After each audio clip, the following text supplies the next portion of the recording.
Welcome back, everybody, to another episode of Gemology for Schmucks. My name is Peter Nelson, and I'm here to guide you in everything you need to know about gemstones. I have been asked by some people to make a video about glass, and so that's what I'm doing today.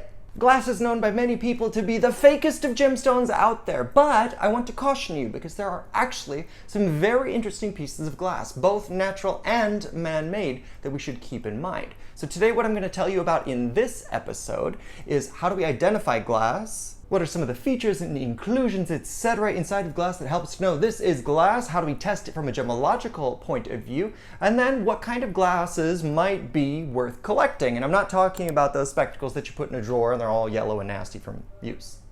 We don't collect those, we throw them away. Thank you, Marie Kahn. This don't spark joy. So first off, what is glass? Glass on a fundamental level is a non-crystalline thing. And because it is non-crystalline, what is going to happen is that it's going to have a unique type of reaction if we test it in something like a polariscope.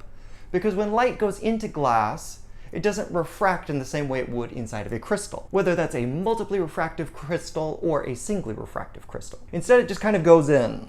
It bends. It's what we call amorphous. It doesn't really have a shape from a crystalline point of view. When we look at glass inside of a polariscope, it has what we call a snake band effect. So there's these kind of dark bands that kind of shift through the stone or the piece of glass, whatever you may be looking at. Other tests that you might perform on glass might be a refractive index. If it's got a flat facet like some of the antique pastes, which are really just glass, paste glass, I don't know why they call it paste, probably a historical reason, but that is just glass that's been faceted. Many of you may have seen on Instagram or YouTube, etc., somebody takes, a Heineken bottle, smashes it, and then facets a gem out of that. And yes, it does look like a gemstone, but it has certain features that we'll get into a little bit later in this video. So when we test glass on the refractometer, what are we going to find? And the answer is anything! Because really, glass is not just one substance. Glass is a silicate material, but they can dope it, that means add to it anything that they want. So if you've ever heard of crystal drinking ware, that is actually just glass, and most of the time it has a small amount of lead content in it. And there may be other materials in it also, just depending on what they're trying to do at the manufacturing. Now don't worry about your crystal drinking ware that might have lead in it. Once it's contained inside of glass, to my understanding, it's non-toxic. And if it is toxic, I'll be the first to die, because I love that stuff. It just sounds nice. But those additional components change the way that the glass behaves, and they can also do that with gemstone simulants and imitations. So if they want to make a gemstone that has a very high luster, they can put additional things, maybe types of metals like lead or bismuth, etc., in order to create a higher luster. And that is going to, in turn, raise the refractive index. So we can't say that glass is going to have this refractive index. If it's got this index, we know it's glass. No, we have to look at the inclusions also. So typical inclusions, if you look at these pieces of glass that I've got a glass bead that I made back when I was learning about glass blowing and lamp working. And so I made this bead with fire. And as you look at this bead and you roll it around, you'll see that there are trapped bubbles. And in certain areas, you'll also see these flow lines, because glass, when it's really, really hot, is a liquid. And that's also why its structure is amorphous. Obsidian glass that comes out of volcanoes is a type of natural glass, but at the end of the day, it's still glass. So it's going to have these same features that we can find in man-made glass. Bubbles, these round bubbles, or sometimes donut-shaped bubbles. Sometimes they're torpedo-shaped, but they're still bubbles. And also flow lines. And you will find that in natural and in man-made glass. So Moldavite or Tektite, these are natural glasses that we find.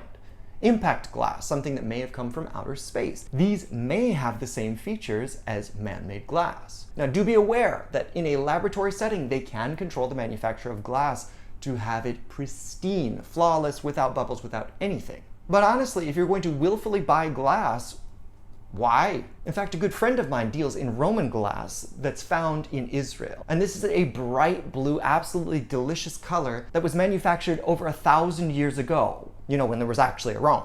Because the sand and the minerals in that area are very unique, and that allows them to create a very clean, very nice colored glass. And they would ship it all over their empire. So for me, the piece that I liked most out of what I saw he had faceted, and faceted Roman glass is a very rare thing, so if you want to get a hold of Gil Yuta, he can hook you up with that. I'll put a link so you can contact him down below in the description. But my favorite piece was absolutely the one that had more of those gas bubbles and the flow lines. It creates a lot more interest in the stone, from my opinion. If you're talking about Moldavite or some of these other natural glasses, we're still talking about glass here. I don't understand why you would want an absolutely pure piece of that. You want something that has character. Otherwise, it's just olive green. Some of you may be asking, well, how can I know if it's real Moldavite and not some man-made product imitating Moldavite? My answer is probably chemical analysis. Natural glass is not something I'm a specialist in, and that's something I would definitely suggest talking more to specialists and or advanced lab, because trace element chemistry is going to be very important in that. Not an interest of mine. But this historical glass, like the Roman glass, is an interest to me. And let's keep in mind that the island of Manhattan, I believe, was bought from the native people using glass beads. And that's not because they were stupid. There was a period of history where glass was so difficult to manufacture and so difficult to ship that it was actually used as a currency. I mean, if you think about it, do you want these glass beads that are really difficult to find, or do you want pieces of, green paper with dead presidents on them? I mean, if they hold the same value, I'd be going for the glass beads personally. Have you seen my string?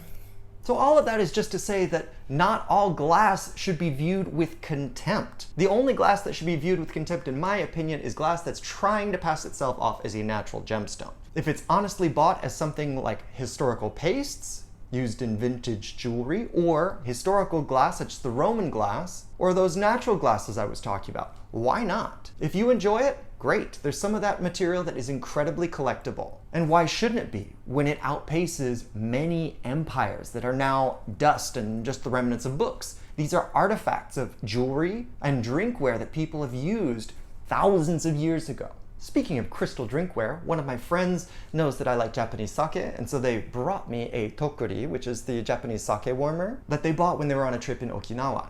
Very blessed to have that. And if you look at this cup as I turn it around and the tokuri, you will see that in certain parts of these vessels, there are those same gas bubbles that I was telling you about. And you can watch as the colored glass was actually swirled around in the manufacture of the vessel. This is the same thing that you can find in certain pieces of pastes or other glass jewelry. There are also composite products that are made out of glass that might be a piece of glass in addition to a piece of something else. Before they had such affordable, easy to create synthetic corundum, one thing that they would do to spice up a piece of glass is actually put a sliver of garnet on top. And that's because garnet has a much higher luster than glass, at least historically speaking. So that sliver of cheap garnet they could fuse to the top of the stone, the bottom color of that glass would reflect up through the garnet. But the top slice of garnet would both give a higher luster and also protect the glass from that rounding that we talked about a moment ago. On those garnet-topped doublets, from the face-up side, you don't see that it has that brown, cheap garnet on there. But when you flip it over, because the light is coming at the stone from a different direction, it may reveal itself either as an entire layer or as a ring around the outside of the stone. Another thing that we can look for is interrupted luster. That garnet layer will have a sharper luster, and then when it gets down to the layer of glass, we'll see that the luster goes a bit gray. If you're thinking about what stone is what, if we look at my hand here, I've got 3 different stones on my hand. One of them is a Tsavorite garnet with a very sharp luster. One of them is a garnet-topped doublet with a sharp luster that leaps into a very low luster at the outside of the round stone. And then we've got one that's just plain old glass that looks like it's been chewed up by some sort of ogre. And as you can notice, the facets on the piece of glass alone are very heavily worn. They're even rounded. Might be asking yourself, was this ever faceted? Now, if we're looking at old jewelry, how can I know, or how can I suspect that this might be a piece of glass? One thing that you look for, especially in long-wearing jewelry, is rounded facets, because glass is soft. No matter how you deal with it, no matter how well you polish it, its hardness is low. Chemically, it's basically the same thing as quartz, but quartz is a crystalline item, whereas glass is amorphous. But the hardness is about the same. And if they start adding other metals into it, it may actually lower the hardness even further.